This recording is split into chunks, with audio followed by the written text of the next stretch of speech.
गंगा जी के ऊंची अटरिया तिवैया एक रोवेली हो। ए गंगा जी अपनी लहर मोहि के दीती तो हम डूबी मरती हो। ए गंगा जी अपने लहर मोहि के दीती तो हम डूबी मरती हो। किया तोरे तिवही नैहर दुख, किया तोरे ससुर दुख हो। एति वही किया तोरे हरि परदेश कथिया दुख रोवेलु हो। एति वही किया तोरे हरि परदेश कथिया दुख रोवेलु हो।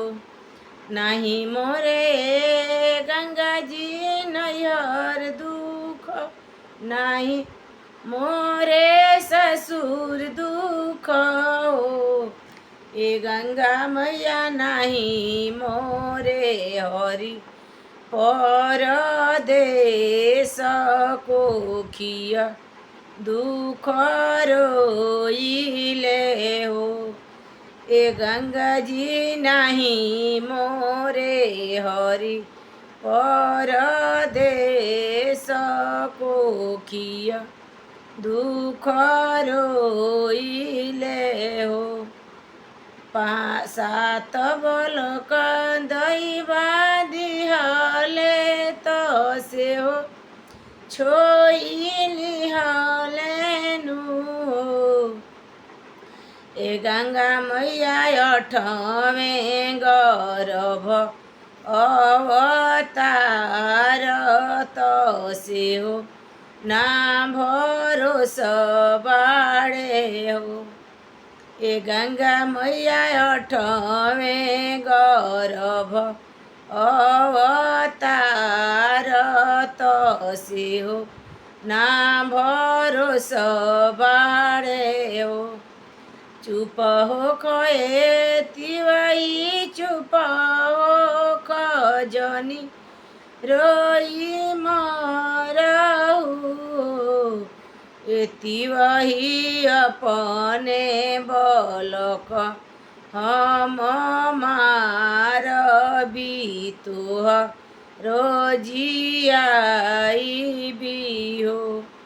एति वही अपने बलक हम मारबी तुह रोजियाई भी हो। नुनमक तेलावा के पाई चयरु तेलावा पाई चो। ए गंगा मैया कोखिया के कम न हो पैचावा तो से हो ना भरोस बाड़े हो। ए गंगा माई कोखिया के कम न हो पैचावा तो से हो ना भरोस बाड़े हो।